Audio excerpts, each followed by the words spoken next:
Hello, friends, and welcome to the Exams Made Simple. And we are back again with the lecture of Economic Survey Revision. And यहाँ पे हम chapter 10, 11 और 12 ये तीनों आज इस लेक्चर में हम देखने वाले हैं. तो चैप्टर नंबर 10 अगर मैं आपसे बताऊं तो ये चैप्टर है सर्विसेज सेक्टर के ऊपर. एंड क्या हमारे यहाँ के सर्विस सेक्टर की स्ट्रेंथ थी, क्या वीकनेस थी, सारी चीज़ें हम देखेंगे. सबसे पहले हम एक मोटा मोटा फैक्ट देख लें कि सर्विस सेक्टर में जो है there was a swift rebound in the financial year 2022 में एक रिबाउंड मिला. पहले डाउनफॉल था, थोड़ा ऊपर हुआ. क्यों हुआ? क्योंकि डिमांड बढ़ी. ईज ऑफ मोबिलिटी रिस्ट्रिक्शंस, क्योंकि कोविड के बाद जो मोबिलिटी के ऊपर रिस्ट्रिक्शंस लगे थे वो हटाए गए. इसके अलावा नियर यूनिवर्सल वैक्सीनेशन कवरेज हो गया था and preemptive government interventions as well. So all these things were responsible for the increase in demand and all these things were there for the improvement in the services sector. India is among the top 10 services exporting countries in 2021, having increased its share in the world commercial services from export from 3% to 4%. तो हमने 2015 के comparison में अपना जो export है services का वो improve किया है. पहले हम 3% के आसपास सर्विसेज एक्सपोर्ट करते थे वर्ल्ड में, अब हम 4% के आसपास कर रहे हैं. तो all this things are there. Services में अगर हम एफडीआई की बात करें तो वर्ल्ड इन्वेस्टमेंट रिपोर्ट एक बहुत इंपॉर्टेंट रिपोर्ट है अंकटाड की, यूएनसीटीएडी लिख लीजिए आप लोग. वर्ल्ड इन्वेस्टमेंट रिपोर्ट कौन निकालता है? अंकटाड की. तो उसके according India is the 7th largest recipient of FDI. India जो है वो 7th लार्जेस्ट रेसिपिएंट रहा है एफडीआई का in the top 20 host countries. तो जो टॉप 20 होस्ट कंट्रीज हैं उनमें से 2021 में world investment report of UNCTAD के हिसाब से इंडिया 7th लार्जेस्ट रेसिपिएंट रहा है. एंड फाइनेंशियल 2022 में India receive the highest ever FDI inflows ना. सबसे जो एब्सोल्यूट वैल्यू है वो सबसे ज़्यादा हमको 2022 में मिली थी, है ना. एफडीआई के लिए हमने काफ़ी इनिशिएटिव्स भी किए हैं, जैसे कि national single window system, 100% FDI in telecommunication services including services and infrastructure providers. Then FDI ceiling in the insurance companies was raised from 49 to 74%. जो इंश्योरेंस कंपनीज है वहाँ पर हमने एफडीआई की सीलिंग 49 से बढ़ा करके 74% कर दी है. And 20% of foreign investment in LIC, जो एलआईसी उसमें 20% मैंने फॉरेन इन्वेस्टमेंट को अलाउ किया. ठीक है ना. अब हम सब सेक्टर्स की बात करें सर्विसेज में तो सबसे इंपॉर्टेंट है टूरिज्म सेक्टर. तो एक रिपोर्ट आती है वर्ल्ड टूरिज्म बैरोमीटर.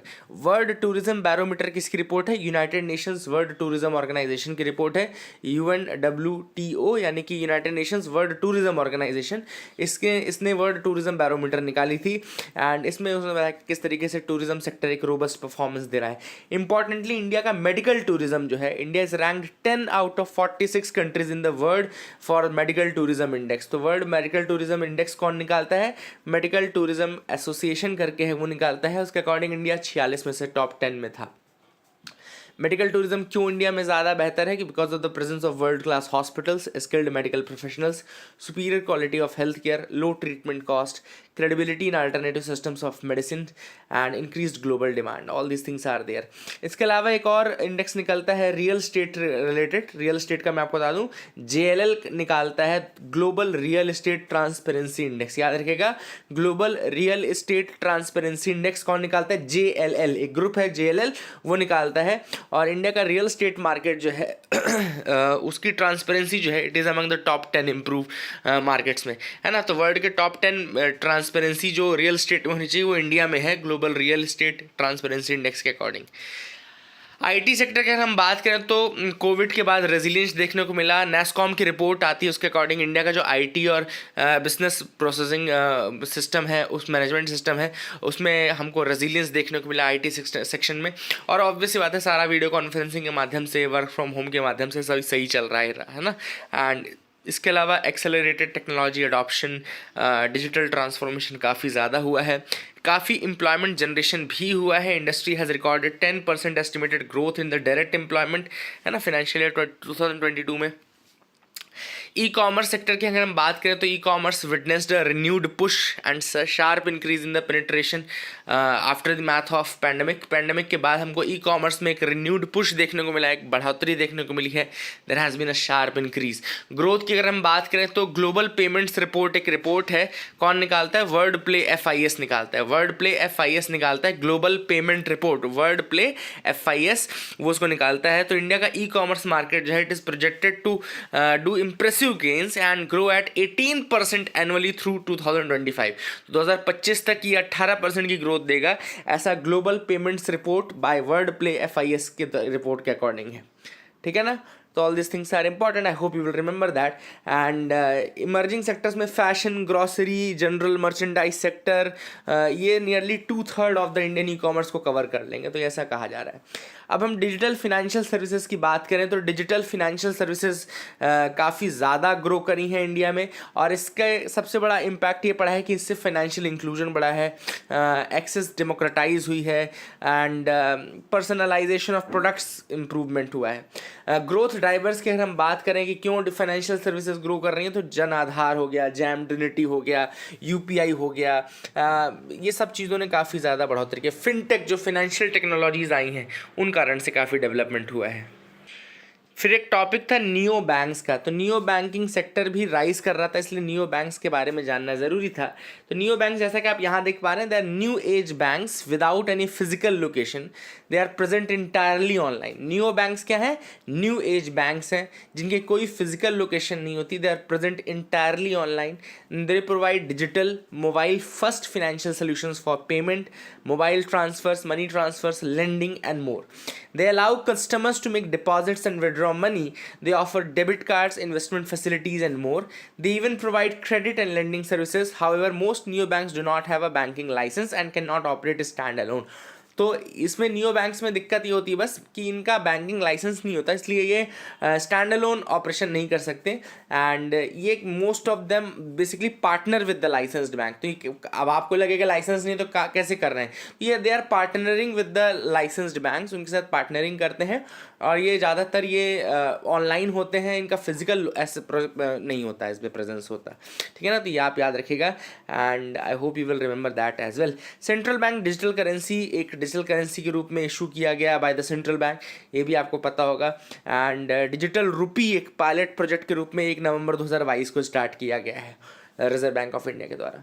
इसके अलावा global real estate transparency index मैंने ऑलरेडी आपको बताया है, ग्लोबल सर्वे है JLL का, एंड लासेल्स एक्सटेंसिव नेटवर्क जो है रियल एस्टेट का, उसके अकॉर्डिंग इंडिया टॉप 10 में आता है ट्रांसपेरेंसी की मार्केट में। वर्ल्ड टूरिज्म बैरोमीटर मैंने आपको ऑलरेडी बता दिया है, United Nation World Tourism Organization निकालता है इसको, इस रिपोर्ट को। एंड इसके अलावा एक और इम्पॉर्टेंट इंडेक्स है परचेजिंग मैनेजर्स इंडेक्स, ये सर्विसेज सेक्टर के लिए भी निकलता है और मैन्युफैक्चरिंग के लिए भी निकलता है, दोनों के लिए निकलता है, ठीक है ना। तो परचेजिंग मैनेजर्स इंडेक्स जो है वो सर्विसेज एंड मैन्युफैक्चरिंग दोनों के लिए निकलता है। इसी मैंने आपको बताया था कि ये जो 50 से ऊपर अगर है तो एक्सपेंशन है, 50 से नीचे की अगर वैल्यू है तो कॉन्ट्रैक्शन होता है, ठीक है ना। एंड एक और आगे आएगा अकाउंट एग्रीगेटर फ्रेमवर्क, आगे आएगा, मैं आपको बता दूंगा, ठीक है ना। फॉरेन डायरेक्ट इन्वेस्टमेंट मैंने आपको ऑलरेडी बताया हुआ है, फिर भी बता दूं, अंकटाट निकालता है वर्ल्ड इन्वेस्टमेंट रिपोर्ट, उसके अकॉर्डिंग रिकॉर्ड FDI आया था 2022 के फाइनेंशियल ईयर में, और हमने बहुत सारे स्टेप्स भी लिए हैं अपने यहाँ FDI को बढ़ाने के लिए, जिसमें से मैंने आपको बताया था कि हमने इंश्योरेंस सेक्टर में 49 से बढ़ा करके 74% तक का अलाउ कर दिया है। इसके अलावा मैंने आपको बताया था कि हमने उसमें 100% टेलीकम्युनिकेशन में कर दिया है, ठीक है। तो all this things are very important, ये भी आपको याद रखना है। अच्छा, यहाँ पे एक टर्म आपको दिख रहा है अकाउंट एग्रीगेटर फ्रेमवर्क, दिख रहा है ना, अकाउंट एग्रीगेटर फ्रेमवर्क। तो अकाउंट एग्रीगेटर एक NBFC है, it is an NBFC, account aggregator is an NBFC that collects the financial information of customers and transfers them from one financial institution to another after the explicit consent of the customers, ठीक है ना। तो account aggregator framework जो है एक NBFC की तरह काम करता है, ये फाइनेंशियल इंफॉर्मेशन कनेक्ट करता है कस्टमर्स की, and then transfers them from one financial institution to another. लेकिन ये ट्रांसफर तभी होगा when there is a explicit consent of the customer. Entities can enrol as either a financial information provider और financial information user regulated by the financial sector regulator. तो याद रखिएगा, आप या तो एनरोल कर सकते हैं अपने आप को फाइनेंशियल इंफॉर्मेशन प्रोवाइडर के रूप में FIP, या फाइनेंशियल इंफॉर्मेशन यूजर FIU के रूप में, है ना। एंड इस अकाउंट एग्रीगेटर के लिए RBI ने इशू किया है रेगुलेशंस, मास्टर डायरेक्शन दी है, and is currently granted registration to 6 companies as account aggregator. तो 6 कंपनीज को भी AA के रूप में नॉमिनेट किया गया है। Dematerialisation of documents. तो अब हम देखेंगे national e governance services limited के बारे में।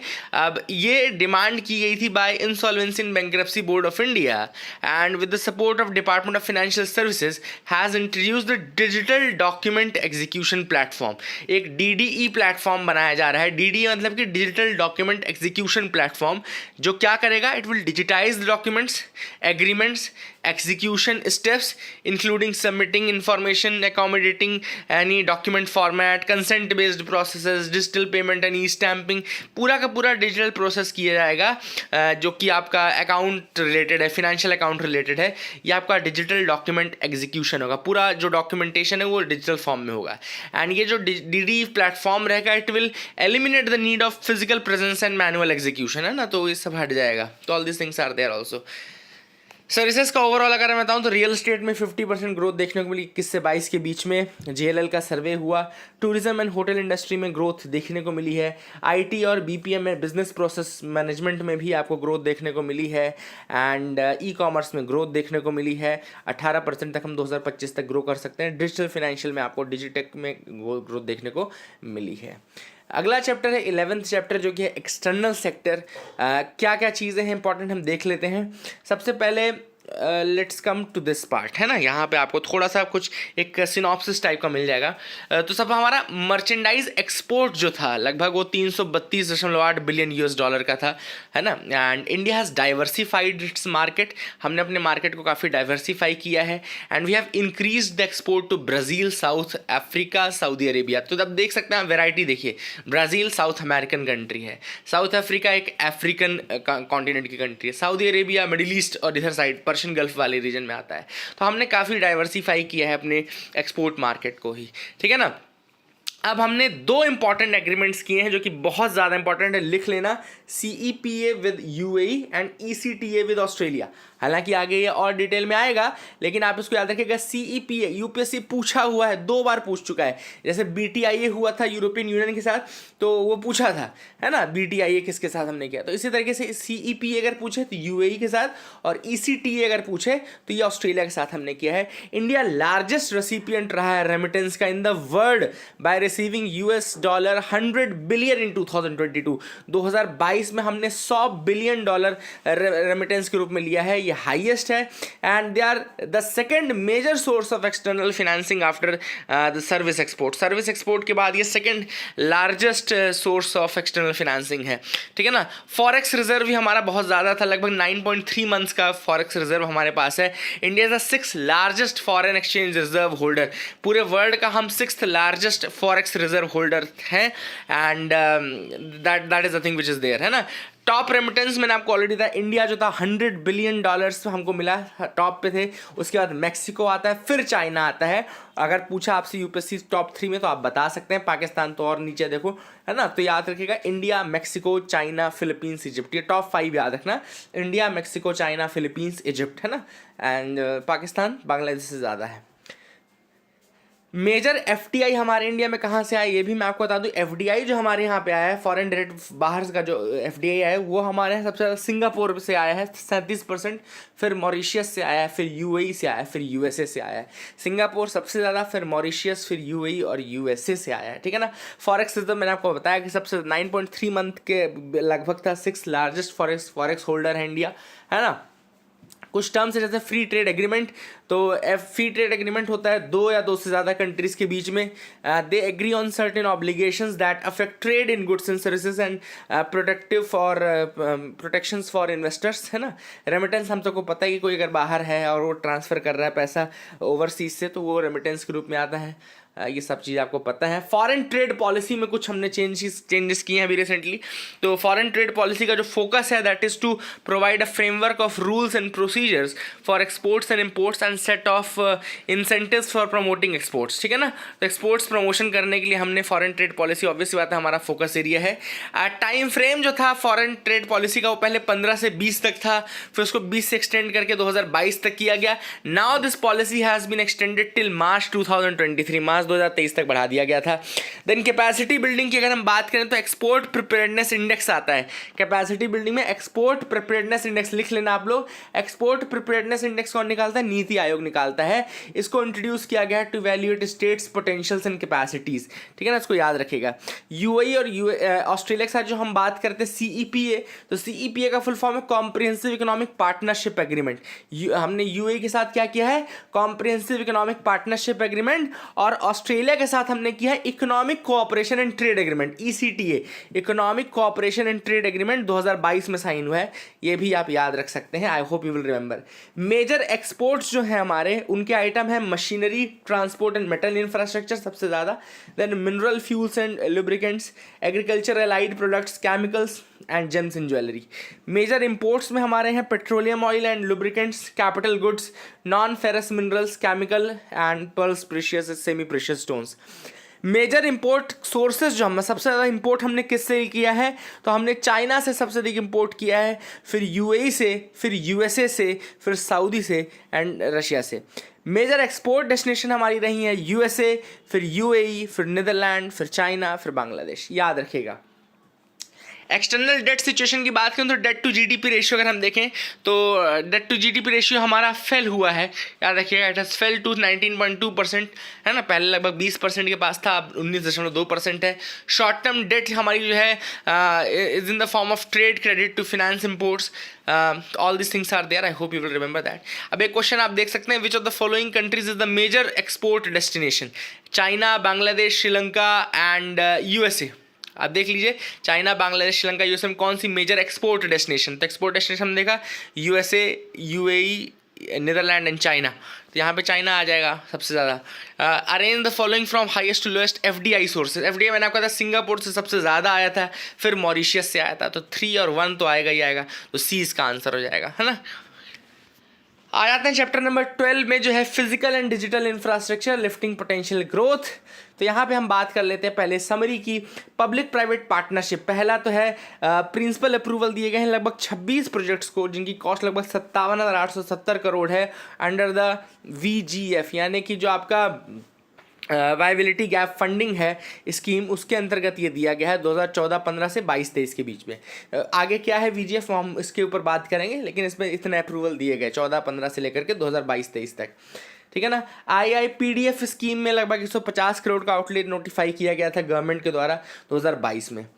इसके अलावा national infrastructure pipeline project start किया गया है एंड नेशनल इंफ्रास्ट्रक्चर पाइपलाइन के अंतर्गत बहुत सारे मतलब प्रोजेक्ट्स हैं जो कि स्टार्ट किए गए इंफ्रास्ट्रक्चर डेवलपमेंट के नॉल।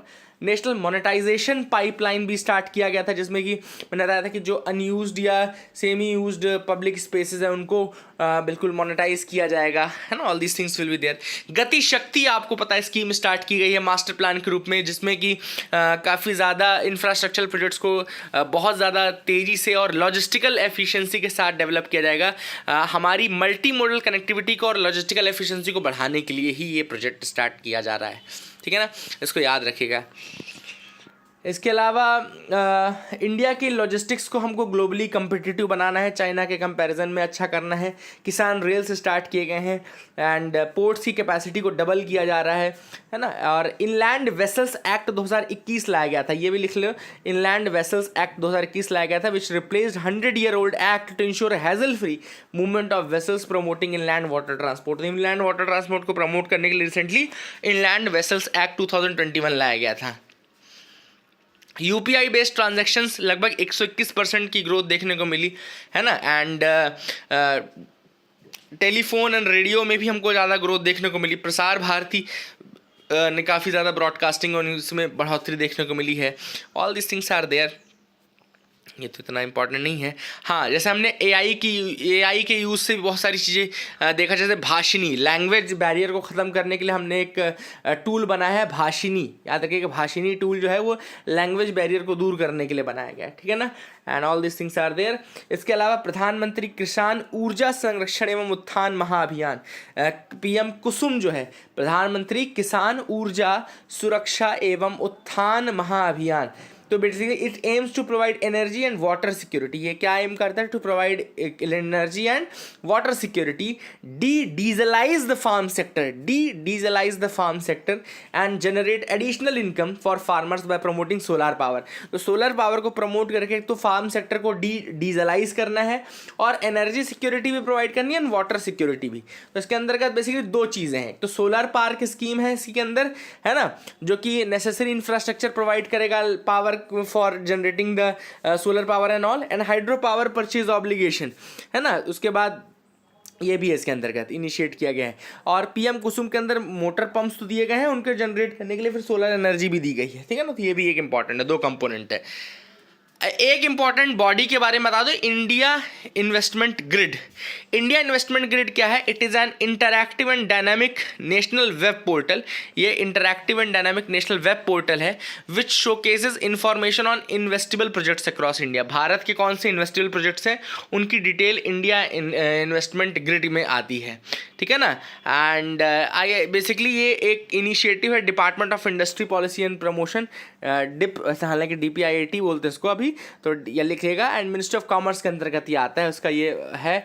और investment promotion and facilitation agency के रूप में बेसिकली इसमें 3 बॉडीज़ मिली हुई हैं। मिनिस्ट्री ऑफ कॉमर्स हो गई, डिप की, इसके अलावा national investment promotion and facilitation agency मिल गई, एंड इन्वेस्ट इंडिया करके 3 चीज़ें मिली, इन्वेस्ट इंडिया और national investment promotion and facilitation agency. तो I hope you got clarity, that is it, thank you.